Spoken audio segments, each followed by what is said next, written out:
చదివి నా తర్వాత మనము సాక్ష్యము కొంచెం వాక్యం ఉంటుంది, మనం బల్లలో ప్రవేశపెడతాం కదా. ఈలోపు యాకోబు పత్రిక 3వ అధ్యాయం, యాకోబు పత్రిక 3వ అధ్యాయము మనము చదువుదాం. యాకోబు రాసిన పత్రిక 3వ అధ్యాయము 5వ వచనం నుండి 10వ వచనం వరకు మనం మార్చి చదువుకున్నాం. యాకోబు రాసిన పత్రిక 3వ అధ్యాయము 5 నుండి 10 దాకా నేను ఒక వచనం చదువుతాను, మీరు ఒక వచనం చదవండి. అలాగుననే నాలుక కూడా చిన్న అవయమైన బహుగా అదిరిపడును, ఎంత కొంచెము నిప్పు ఎంత విస్తారమైన అడవిని తగలబెట్టును. ఆలోచించాలి.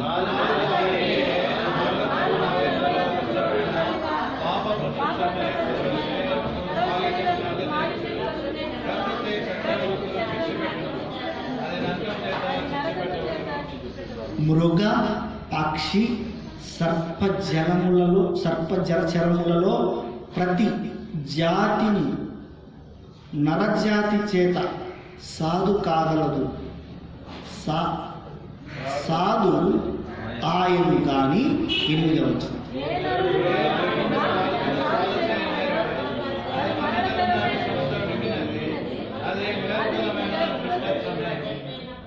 దీనితో తండ్రి అయిన ప్రభువును స్తుతించెదము, దీనితోనే దేవుని పోలికగా పుట్టిన నరును శపించెదము.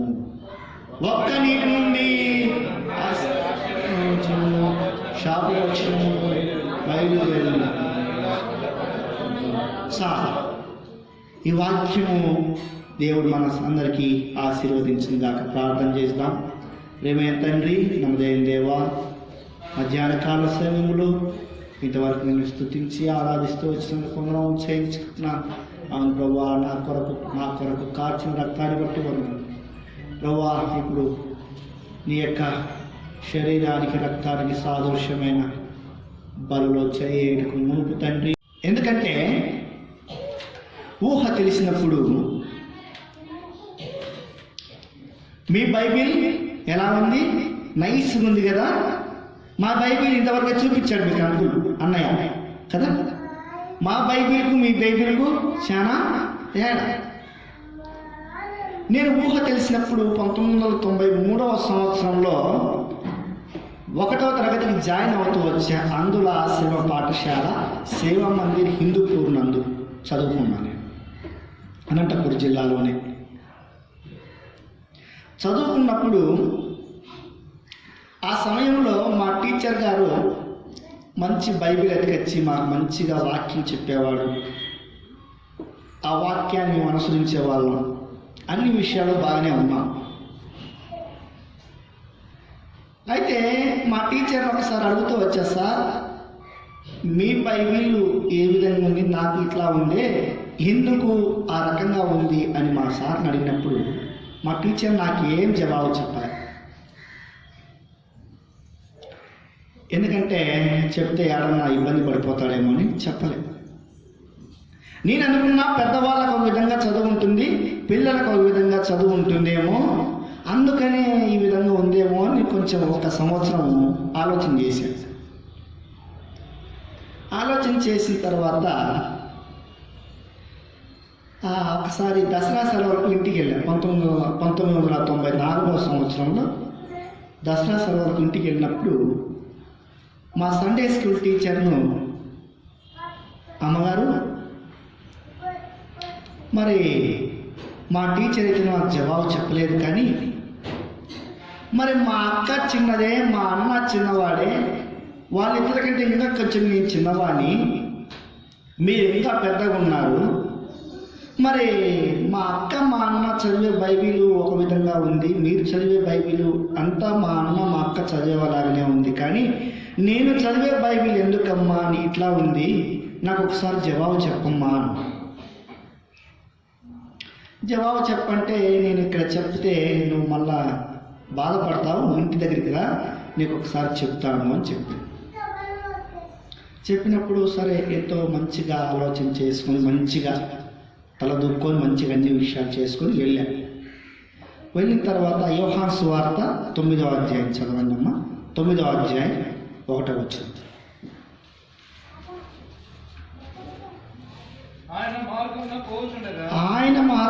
పోవచ్చుండగా మనుషుడు కనబడేను.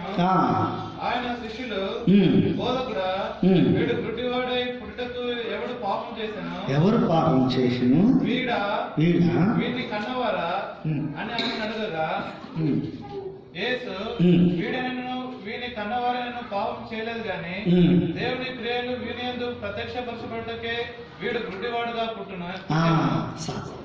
మా సండే స్కూల్ టీచరు ఈ వాక్యము చదివి వినిపించింది నాకు. నేను చదవలేదు కానీ ఆమె చదివి వినిపించింది నాకు. అయ్యా, నీకు పుట్టుకతోనే దేవుడు కళ్ళు ఇవ్వలేదు అని ఒక విధంగా చెప్తూ వచ్చి, కాళ్ళంటే ఏంది కళ్ళంటే ఏందో నాకు అంతగా అవగాహన లేదు. మరి కళ్ళంటే ఏంటి సిస్టర్ అంటే ఇవి అని చూపించింది. చూపించినప్పుడు ఏం చేస్తాయి ఇవంటే, నాయన ఇవి కొంచెం రంగులు కనుక్కుంటాయి, తర్వాత దారి కనిపిస్తుంది, బైబిల్ చక్కగా చదవగలుగుతారు, అయితే నీకు దేవుడు ఆ కళ్ళు ఇవ్వలేదు అని ఆమె చెప్తూ వచ్చింది. నేనేం తప్పు చేశాను టీచర్? నేనేం తప్పు చేశాను? దేవుడు నాకు కళ్ళు ఇవ్వలేదు, ఎందుకు నన్ను దేవుడు ఆ విధంగా పెట్టాడు అన్నప్పుడు అక్కడే ఉంది ఆన్సర్.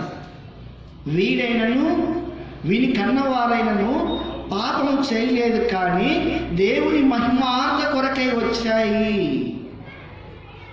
దేవుని మహిమార్థ కొరకై వచ్చాయి. ఇవి దేవుడే ఇచ్చాడు నీకు. అందరూ ఒకేలాగా ఉంటే బాగుండదు కదా. దానికి ఆన్సర్గా మీకు మాట చూపిస్తాను. 1 కొరింథీ 12వ అధ్యాయము 28వ వచనం ఎవరైనా చదవండి. 1 కొరింథీ 12వ అధ్యాయము 28వ వచనం. మరియు దేవుడు సంఘములో మొదట కొందరిని అపోస్తలులుగాను, పిమ్మట కొందరిని ప్రవక్తలుగాను, పిమ్మట కొందరిని బోధకులుగాను, పిమ్మట కొందరిని అద్భుతములు చేయువారిగాను, తరువాత కొందరిని స్వస్థపరచు కృపావరములు గలవారిగాను, కొందరిని ఉపకారములు చేయువారిని గాను, కొందరిని ప్రభుత్వములు చేయువారిని గాను, కొందరిని నానా భాషలు మాట్లాడు వారిగాను నియమించెను. ఇక్కడ దేవుడు ఏం చేశాడు? అందరినీ ఒకే విధంగా పెడితే కష్టం. కొందరిని కళ్ళు లేని వారిగా చేశాడు, కాళ్ళు లేని వారిగా చేశాడు, అంగహీనులు మాట్లాడేవారుగా చేశాడు, మాటలు లేని వారిగా చేశాడు, చెవులు లేని వారిగా చేశాడు. ఎందుకు? ఇది దేవుని నామము మహిమపరచబడాలనే ఉద్దేశంతో చేస్తూ వచ్చాడని ఆమె నాకు వివరిస్తూ వచ్చాను. నేను వెంటనే ప్రభువుని స్తుతిస్తూ వచ్చాను. ప్రభువా, నాకు ఈ యొక్క మర్మం నాకు తెలియదు, నాకు ఈ విషయాన్ని నాకు తెలియజేస్తూ వచ్చినందుకు వందనాలు ప్రభువా. నేను ప్రభుని ఆ మేడం ఆ టీచర్ గారి దగ్గర ప్రార్థన నేర్పించుకొని ఆ ప్రార్థన రాసుకొని నేను రోజు ఇదే ప్రార్థన చేసేవాడు. రోజు ఇలాగనే ప్రార్థన చేసేవాడు. ప్రభువా, నాకు ఎంతగానో నువ్వు చిక్కుతూ వచ్చినందుకు వందనములు. ఎంతోమంది కన్నుండి చూడలేవు, ముక్కుంది వాసన చూడలేవు, నోరుండి మాట్లాడలేవు, అలాంటి దేవతలకు అనేకులు పూజిస్తున్నారు. నీకు ఎంతోమంది నాయన అలా ఉంటున్నారు. నాకు ఈ అవకాశం ఇచ్చినందుకు ఎంతో వందనస్తులను ప్రభువా నేను ప్రభువుని స్తుతిస్తూ వచ్చాను. స్తుతించిన తర్వాత దేవుడు నాకు మంచి శాంతి సమాధానం ఇస్తూ వచ్చాడు. ఇంకా ఇంటికి వెళ్ళాను. ఇంటికి వెళ్ళి అమ్మా, నేను కూడా దేవుని సంపూర్ణంగా ఎదుగుతాను, అయితే నాకు కూడా దేవుని విషయాలు నాకు తెలియచేయండి, బైబిల్ కావాలి, నేను ఏ విధంగా సాధించుకోవాలో నాకు తెలియదు, అయితే నాకు ఏ విధంగా అయినా మీరు బైబిల్ తెప్పించండి అని నేను మా అమ్మ నాన్న అడుగుతూ వచ్చాను. అయితే వారు మా టీచర్స్కి చెప్తూ వచ్చారు, మా స్కూల్లో ఉన్న టీచర్స్కు చెప్పిన తర్వాత వాళ్ళు నాకు బైబిల్ అన్నీ సేకరిస్తూ వచ్చారు. మా బైబిల్ అన్నీ, మీకు ఒక బైబిల్ అయితే మాకు 43 వాల్యూమ్స్ వస్తుంది, 43 బైబిళ్ళు వస్తాయి. తెలుగు ఇంగ్లీష్ కలిసి 86 బుక్స్ అవుతాయి. నాకు ఒక రూమ్ ఉంది, ఆ రూమ్లో సేకరించుకొని, ఆ బైబిళ్ళన్నీ సేకరించుకొని చదవడం మొదలుపెట్టాను. చదవడం మొదలుపెట్టిన తర్వాత 1994 సంవత్సరంలో 1వ తరగతి నుండి అలాగనే పెడుతూ వచ్చాను. కొన్ని బైబిల్స్ తెప్పించుకొని అలాగనే ఉంటూ వచ్చాయి. అయితే 1995వ సంవత్సరంలో ఒక వాగ్దానం వచ్చింది నాకు. ఏ వాగ్దానం అంటే యెషయా గ్రంథం 43వ అధ్యాయం 2వ వచనం చదువు.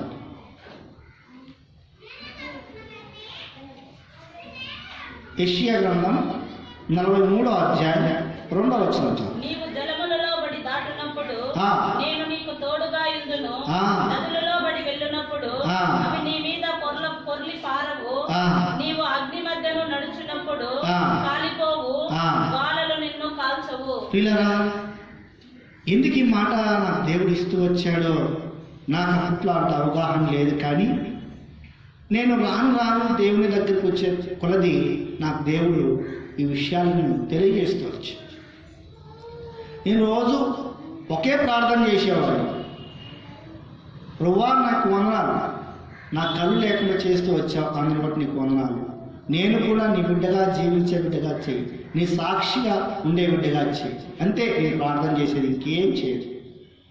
మా తల్లిదండ్రులను ఆశీర్వదించు, మా బంధుమిత్రులను ఆశీర్వదించు, మా స్కూల్లో ఉన్న వారిని ఆశీర్వదించు, ఇదే ప్రార్థించేవారు. అలాగా 2006వ సంవత్సరం వరకు చేస్తూ వచ్చి 2005-6 సంవత్సరాల వరకు అలాగనే ప్రార్థన చేస్తూ వచ్చి అలాగ చేస్తూ వచ్చినప్పుడు నేను ఎల్లప్పుడూ మాకు అక్కడ బయటికి పంపించేవారు కాదు. ఎందుకంటే మేము అందరం ఎక్కడైనా స్కూటర్లు, బైకులు అవన్నీ గుద్దుతాయనే ఉద్దేశంతో మమ్మల్ని ఎక్కడ బయటికి పంపించేవాళ్ళు కాదు.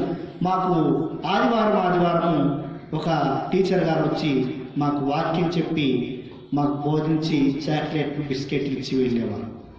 మేమేం చేసేవాళ్ళం అంటే, మేము ప్రతి దినము 4 గంటల నుండి 6 గంటల వరకు ఒక 15 మంది క్రైస్తవులు ఉన్నాం. ఆ 15 మంది ఏం చేసేవాళ్ళం అంటే, రోజు మాకు వచ్చి రాని ప్రార్థన చేసుకునేవాళ్ళం. అందరం కూడి మాకు వచ్చి రాని ప్రార్థన. అదేలాగానే ఏదైతే ఆ టీచరు ఆ వారంలో వాక్యం చెప్తుంటాడో ఆ వాక్యాన్ని రాసుకోవడం, ఆ వాక్యాన్ని మేము ధ్యానించుకోవడం. ఆ వారం అంతా ఒకే వచ్చినాని.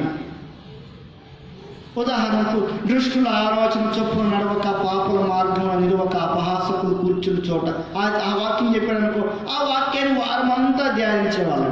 మళ్ళీ ఆ టీచర్ గారు వస్తే ఆ వారంలో ఆ కంఠస్థ వాక్యాన్ని అప్పచెప్పడం. అలాగా చేస్తూ వచ్చినప్పుడు ఎంతగానో సంతోషించే వాళ్ళం. కానీ అయితే మాకు నెమ్మది, సుఖము, సంతోషం ఏం లేదు. ఏదో చదువుతున్నాం, ఆ వాక్యాన్ని వింటున్నాం, ఆ వాక్యంలో నిలబడుతున్నాం అంతే. తర్వాత 2006వ సంవత్సరంలో తిరుపతి ఎస్పీ ఆర్ట్స్ కాలేజీలో నేను డిగ్రీ జాయిన్ అవుతూ వచ్చాను. డిగ్రీ జాయిన్ అయినప్పుడు మాకు అక్కడ నుండి నూతన ఎరుసలేము నుండి అనేకులు మాకు వచ్చి సువార్త చెప్పేవాళ్ళు. ఆ సువార్త ద్వారా మేము వారి ద్వారా ప్రార్థన నేర్చుకుంటూ వచ్చాం. నేర్చుకుంటూ వచ్చిన సమయంలో ఎరుసలేం ప్రార్థనా మందిరానికి ఆదివారం మమ్మల్ని వ్యాన్లో తీసుకెళ్లేవాళ్ళు, మళ్ళీ వ్యాన్లో దిగి పెట్టేవాళ్ళు. అట్లా ప్రతి ఆదివారం ప్రతి బైబిల్ స్టడీకి వెళ్ళేవాడిని. నేను బైబిల్ స్టడీకి ఎలా వెళ్ళేవానంటే ఆటో పట్టుకుని వెళ్ళేవాళ్ళం కొంతమంది విద్యార్థులు. అలా వెళ్తూ వాక్యాన్ని వింటూ, వాక్యాన్ని చదువుతూ అలా ఉంటూ ఉన్న సమయంలో దేవుడు మాట్లాడుతూ వచ్చాడు. ఇదే రక్షణ దినం, అనుకూలమైన సమయం నేడే అని కొరింథీ పత్రిక 2వ కొరింథీ పత్రిక 6వ అధ్యాయం 2వ వచనం ద్వారా నాతో మాట్లాడుతూ వచ్చాడు.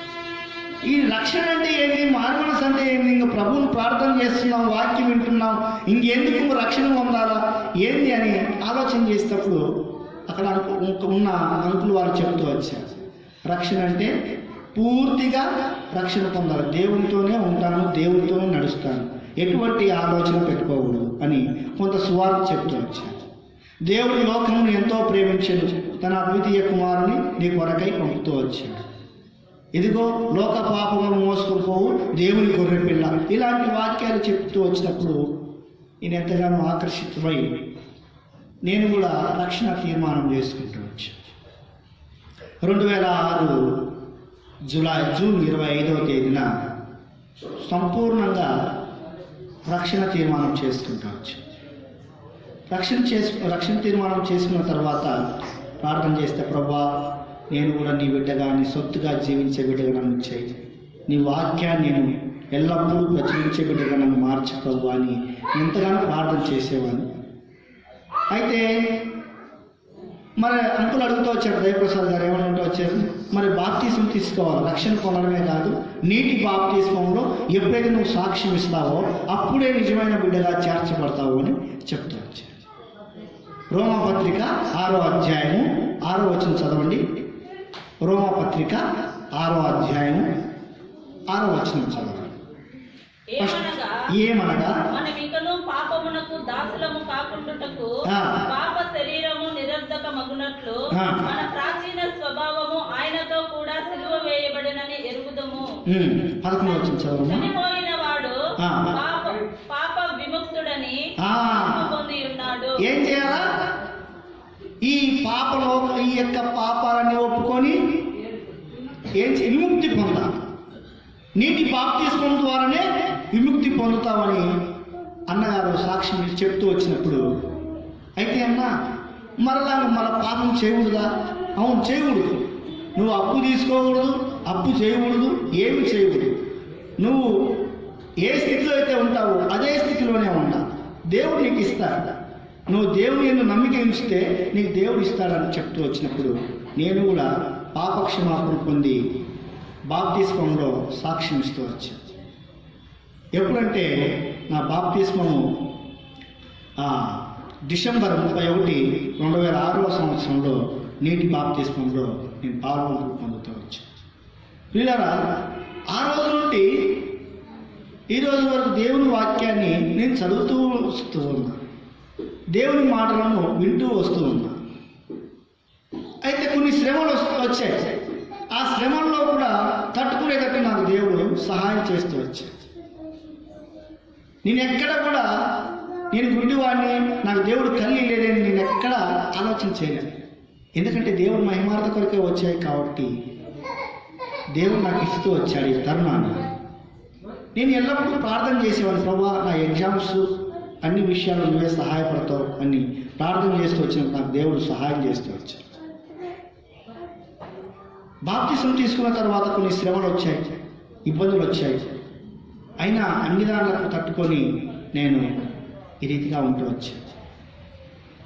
అయితే నేను డిగ్రీ అయిపోయింది, బీఈడీ అయిపోయింది, ఎంఏ అయిపోయింది. ఎంఏ తెలుగు చేశాను నేను. ఎంఈడి కూడా 2014-15లో చేస్తూ వచ్చాను. అంతవరకు నేను ఆరాధన బాగా వెళ్ళేవాడిని, చర్చికి వెళ్ళేవాడిని, అన్నీ బాగా చూసుకునేవాడిని, అన్నీ చేసేవాడిని. కానీ ఎంఈడి అయిపోయిన తర్వాత, ప్రభువా నాకు జాబ్, ప్రభువా నువ్వు జాబ్ ఇస్తావు కదా, అందరికీ జాబ్ ఇస్తున్నావు, నాకు జాబు ఈ ప్రభువా అని నేను అడిగినప్పుడు దేవుడు నాకు వాక్యం చూపిస్తూ వచ్చారు. రోమిలకు రాసిన పత్రిక 12వ అధ్యాయం 1వ వచనం చదవండి. కాబట్టి సహోదరులారా పరిశుద్ధమును దేవునికి అనుకూలమునైన సజీవ యాగముగా మీ శరీరములను ఆయనకు సమర్పించుకొనుడని దేవుని వాత్సల్యమును బట్టి మిమ్మును బతిమాలుకొనుచున్నాను. నాకు ఈ వాక్యము దేవుడు చూపిస్తూ వచ్చినప్పుడు నేను, ప్రభువా నాకు జాబే కావాలి ప్రభువా, నేను నీకు సేవ చేయలేను ప్రభువా, ఎందుకంటే సేవ అంటే సావుతో సమానం. అంతకుముందు చాలామంది యెరూషలేము ప్రార్థనా మందిరంలో సేవకు సమర్పించుకున్న వారిలో చాలామందిని చూస్తూ వచ్చాను. వారి యొక్క విధానం, వారి యొక్క నడవడిక, వారిని ఎట్లా పోషిస్తున్నారు సేవకులు. నేను ఒక మాట చెప్తాను, ఏమంటే ఇప్పుడు ఈ టేబుల్ ఉంది కదా, ఈ టేబుల్ మీద కొంచెము ఏమన్నా మట్ర మైలా ఉన్నా కూడా అంకులు తుడిచేయని చెప్పేవాడు. ఏమి లేకుండా కూడా ఈ బిడ్డ సహిస్తాడా లేదా అనే ఉద్దేశంతో అక్కడ మట్టుంది చూడు అని అంకులు హెచ్చరిక చేసినప్పుడు ఆ బిడ్డ లోపడేవాడు. అలాగా ప్రభా నేను లోపడలేను ప్రభా, నీ సేవ నేను చేయలేను ప్రభా, నాకు వద్దు ప్రభా, నాకు జాబే కావాలి ప్రభా అని వెనుకంజ వేస్తూ వచ్చినప్పుడు ఎంఏ అయిపోయిన తర్వాత నేను మా కదిరి అనే ప్రాంతంలో ఒక ఆర్డిటి రూరల్ డెవలప్మెంట్ ట్రస్ట్ అనే సంస్థ ఒకటి ఉంది. ఆ సంస్థ వారు ఒక స్కూల్ను అక్కడ కదిరి అనే ప్రాంతంలో పెడుతూ వచ్చారు. ఆ స్కూల్కి వెళ్ళి ఒక 2 సంవత్సరాలు సర్వీస్ చేశాను పిల్లలు. చేసిన తర్వాత నాతో దేవుడు మళ్ళా మాట్లాడుతున్నాడు, నీకు ఈ యొక్క జీతం ద్వారా నువ్వు నిలవలే. ఒకసారి హగ్గయి రాసిన గ్రంథం 1వ అధ్యాయం 5వ వచనం చదవండి. 2017 జనవరి 6వ తేదీన ఈ వాక్యంతో దేవుడు నాతో స్పష్టంగా మాట్లాడుతూ వచ్చాడు. ఈ హగ్గయి గ్రంథం 1వ అధ్యాయం 5వ వచనం 4, 5, 2 చదవండి. కాబట్టి సైన్యములకు అధిపతియగు యెహోవా సెలవిచ్చినదేమనగా, మీ ప్రవర్తనను గూర్చి ఆలోచించుకొనుడి.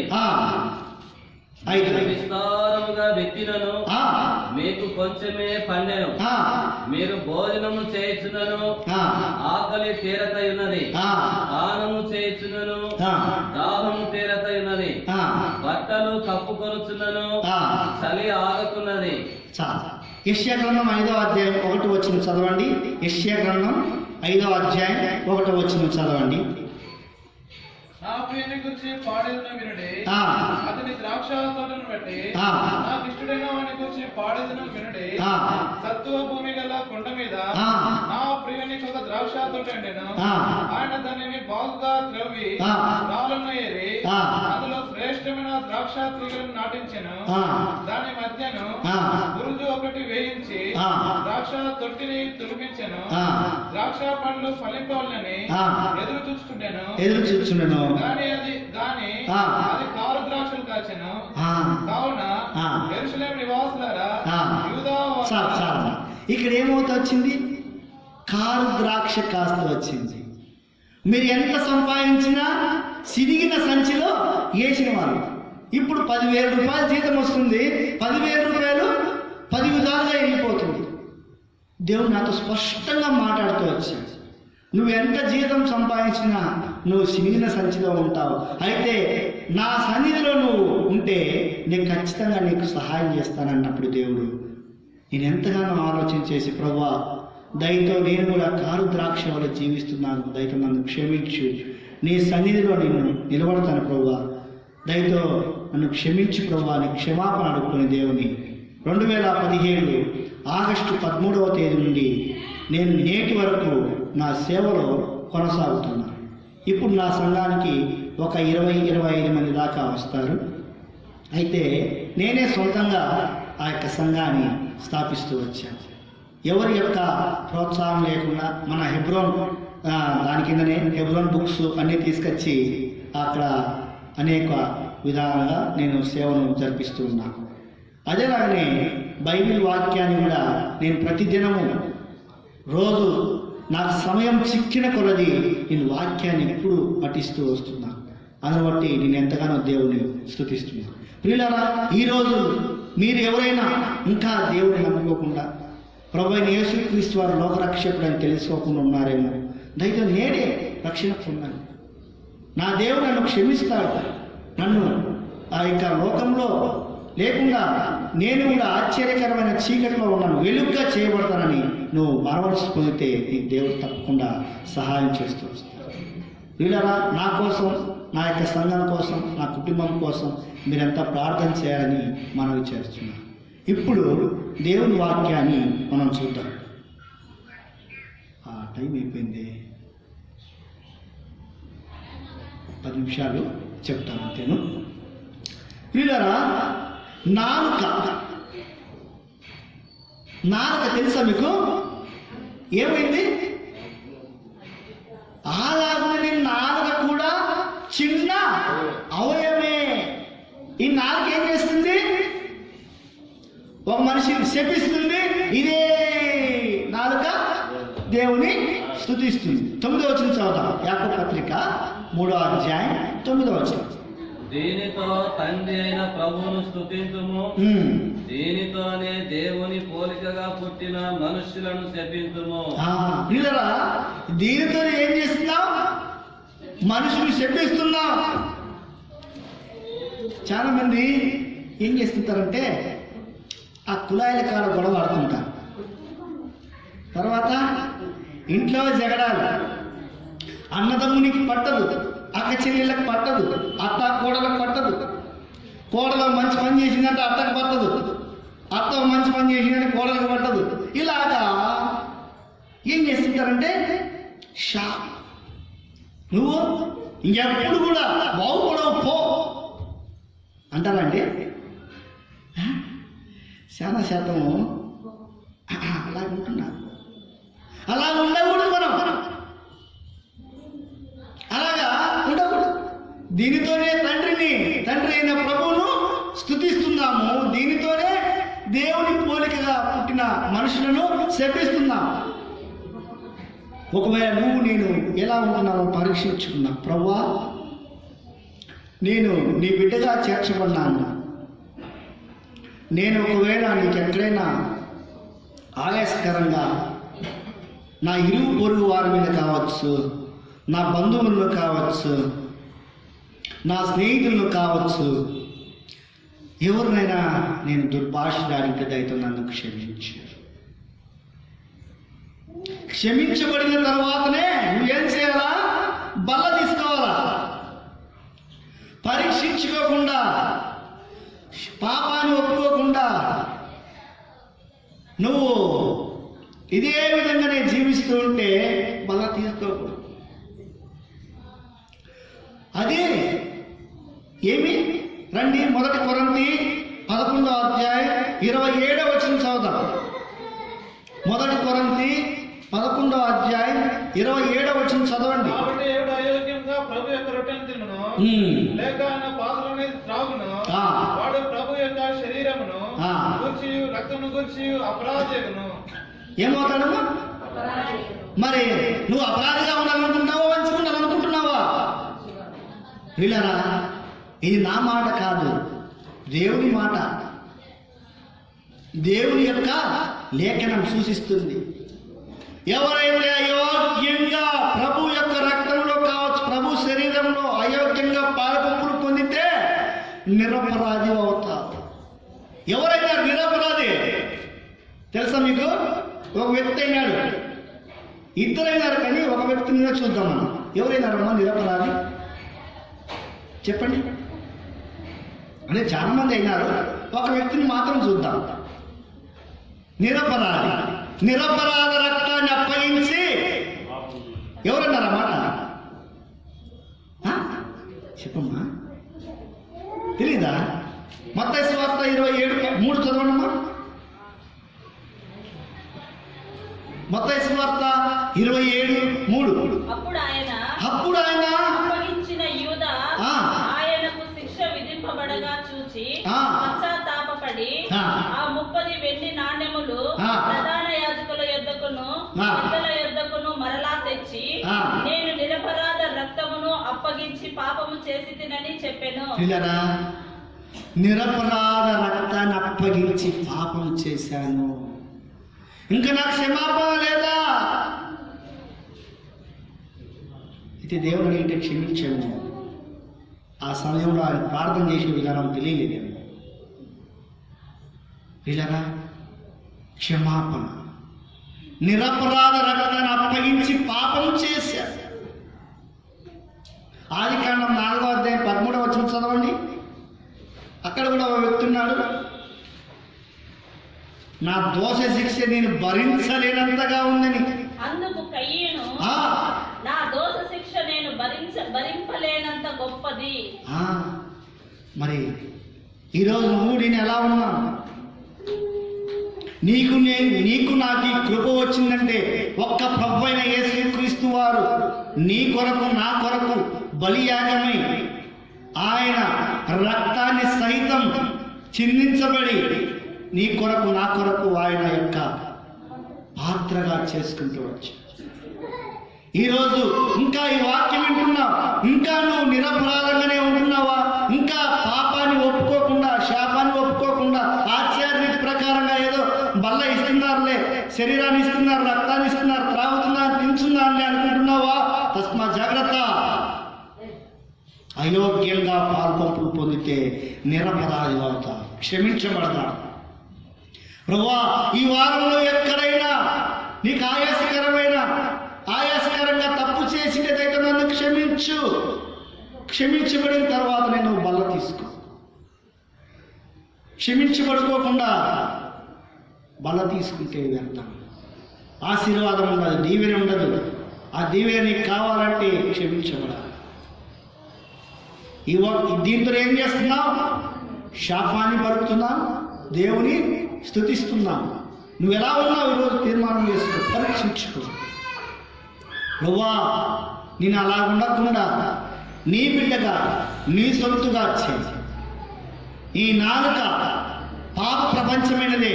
ఈ నాలుకతో ఎన్నో మాటలు వస్తున్నాయి, ఎన్నో బూతు పదాలు వస్తున్నాను. దయచేసి నన్ను క్షమించు. ఇక నుండి బూతు మాటలు మాట్లాడుకోకుండా, శారీరకంగా ఎవరిని తిట్టుకోకుండా నన్ను చేయి అని నువ్వు ప్రభుని అడిగినప్పుడు దేవుడు నీకు సహాయం చేస్తూ. ఎఫెసీ పత్రిక 5వ అధ్యాయం 4వ వచనం చదువుతున్నాం. ముగిస్తాను, నా టైం చాలా అయింది, దయతో నన్ను క్షమించాలా. అయితే ఒక్క 2 లేఖనాలు చూసుకొని ముగిచేస్తా. ఎఫెసీ పత్రిక 5వ అధ్యాయం 4వ వచనం చదువుదాం. కృతజ్ఞతావచనమే మీరు ఉచ్చరింపవలెను, కానీ మీరు బూతులనను, పోకిరి మాటలనను, నరసోక్తులనను ఉచ్చరింపకూడదు. ప్రియులారా, సార్ నువ్వేం చేయాలా? కృతజ్ఞత వచనాన్ని పలకాలా. బూతులు తిట్టకూడదు, చెడు మాటలు తిట్టకూడదు, చెడు ప్రవర్తన ప్రవర్తించద్దు. ప్రభుని అడుగు. ఎక్కడైనా ప్రభువా, ఈ వారంలో చెడు ఆలోచనలు, చెడు తలంపులు, చెడు వ్యసనాలకు నేనేమన్నా బానిసవుతున్నాను కదా, నన్ను క్షమించు. నేను కృతజ్ఞత వచ్చానే పలికి బిడ్డ నన్ను మార్చు ప్రభువా. నువ్వు అడిగినప్పుడు దేవుడు నీకు తప్పకుండా సహాయపడుతూ వస్తాడు. వాడు బల్లో పాల్పంపులు పొందుతున్నారు, ఏదో ఆచార రీతి ప్రకారంగా పాల్పంపులు పొందొద్దు. ఏదో ఇస్తున్నారు కదా, తింటున్నాం కదా, త్రాగుతున్నాం కదా, అనాలోచితమైన ఆలోచన చేయొద్దు. పరీక్షించు. ప్రభువా, ఇక నుండి నేను కృతజ్ఞత వచ్చినానే పలికే బిడ్డగా చేయాలి. నీ బిడ్డగా మార్చు. ఎక్కడ కూడా చెడుతనానికి నేను చోటు ఇవ్వకుండా చేయి. చెడు ఆలోచన చేయకుండా చేయలేను. కృతజ్ఞత వచనానే పలికే బిడ్డగా చేయి. కృతజ్ఞత వచనాన్ని నాకు దయచేయనని నువ్వు దేవుని అడిగినప్పుడు దేవుడు తప్పకుండా సహాయం చేస్తాడా? చేయడా? మరి నువ్వు ఎలా ఉన్నావు ఈరోజు? నువ్వు బూతు మాటలు పలుకుతున్నావేమో, మార్చుకున్నావు. ఈ రోజు నుండి చెడు తలంపులు తలస్తున్నావేమో, మార్చుకున్నావు. చెడు వ్యసనాల్లో ఉంటున్నావేమో, మార్చుకో. చెడు బుద్ధిలో ఉంటున్నాయేమో, మార్చుకో. అపవిత్రంగా బలంలో పాల్పంపులు పొందలేక అన్నీ మారిన తర్వాతనే నీటి బాప్తిస్మంలో సాక్ష్యం ఇచ్చి మరలా ఎరిగి నువ్వు చెడిపోతున్నావేమో, దయతో క్షమించబడిన తర్వాత ఇంకెప్పుడు పాపం చేయకు. యోహాను సువార్త 8:12 వచనం చదువుకొని మనం ముగిద్దాం.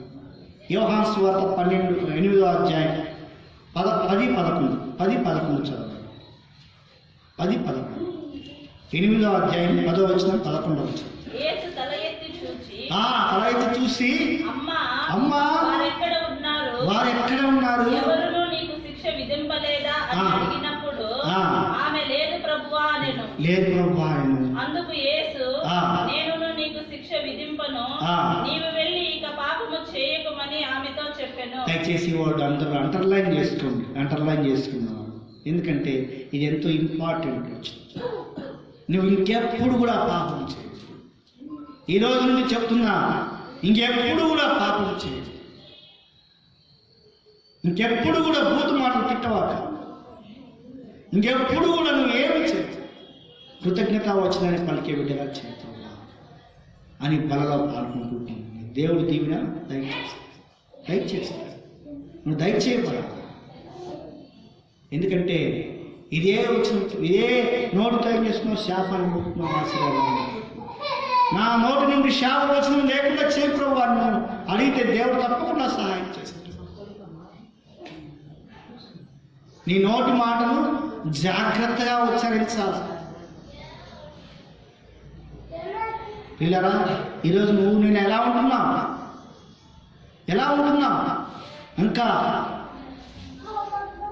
ఇంకా పాపం అనే కాడి క్రింద పాపంలోనే జీవిస్తున్నావేమో. ఇంకా బూతు మాటలు. ఇప్పుడు దాకా అన్న మళ్ళాంటి ఇట్లా బైబిల్ కాదు ఇది.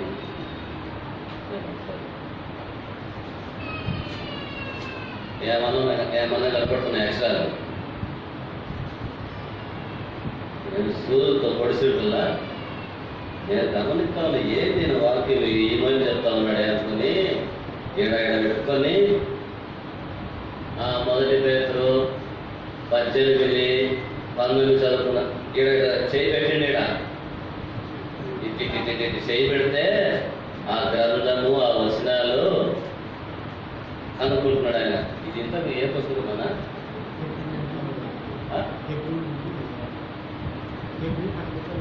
ఎబ్రీలకు రాసిన పత్రిక, యాకోబు పత్రిక, మొదటి పేతురు, రెండవ పేతురు. పెద్ద పెద్ద గ్రంథాలు కదా ఇవి. బైబిల్లో 3-4 గ్రంథాలు ఎంత పెద్దగా ఉంది చూడు. ఇంత వస్తాయి ఫుల్ బైబిల్. అంటే ఒక ఆటో వేసుకొని రావాలి. నేను ఇంతకు ముందే చెప్పిన సరితమ్మ గురించి. ఆమె దగ్గర ఉన్న ఎఫెక్ట్ మనం ఎంత నేర్చుకోవాలో చూడు. కళ్ళుండి చదవడంలో బైబిల్ మనం కదా, కళ్ళు లేకుండా చదువుతున్నాడు. ఇప్పుడు మనం చదవాలంటే ఏం చేయాలా? మన కళ్ళు ఉండాలో పోవాలన్నా. పోతే అప్పుడు ఇట్లాంటి గొంతుకొని నువ్వు కూడా ఇట్టి అనుకుంటా.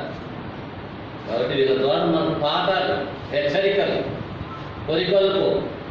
ఇప్పుడు నాకు పొరికొల్పు అయింది. ఈ స్టేజ్కి నేను ఎప్పుడు రావాలా? నేను బైబిల్ మూసేసి చూడకుండా ఎప్పుడు చెప్పాలన్నీ లేదా? చూడకుండా నేను ఎప్పుడు చెప్పాలి? ఇప్పటికే చెప్పలేకపోతున్నా. కాబట్టి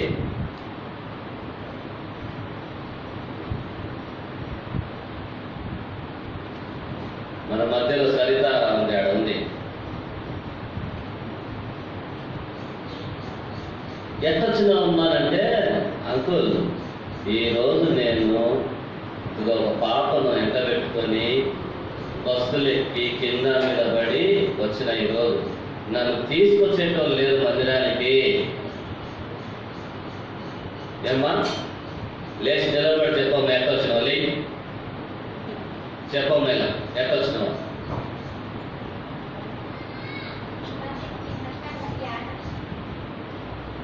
ఒకదాన్ని వస్తున్నావా? ఎవరు నీకు దారి చూపించింది? చూసినావా? వాళ్ళ ప్రయాస చూడు ఎట్టుందో. కళ్ళు కనపడుతున్నాయి మనకు, కాళ్ళు బాగున్నాయి, చేతులు బాగున్నాయి. మందిరానికి రావాలంటే పోదామా వద్దా? ఫస్ట్ ప్రశ్న ఏంటి మనకు? ముందు పోవాలన్నా వద్దా? ఆలోచించి మళ్ళా వేసుకుంటాం తీర్మానం. ఈసారికి నేను రావడమే కానీ నువ్వు ఎప్పుడు ఆలోచించి తీర్మానం చేస్తాం. ఏమని? ఈసారికి నువ్వు వచ్చే వారానికి నేను వస్తాను. అటు ఇల్లు అనుకుంటేది, ఈ ఇల్లు కూడా అంతే అనుకుంటేది. అలా అనుకోరట. కాబట్టి దేవుని కొరకు మనం త్యాగం ఎక్కువ చేయాల. దేవుని సన్నిధికి వచ్చే విషయంలో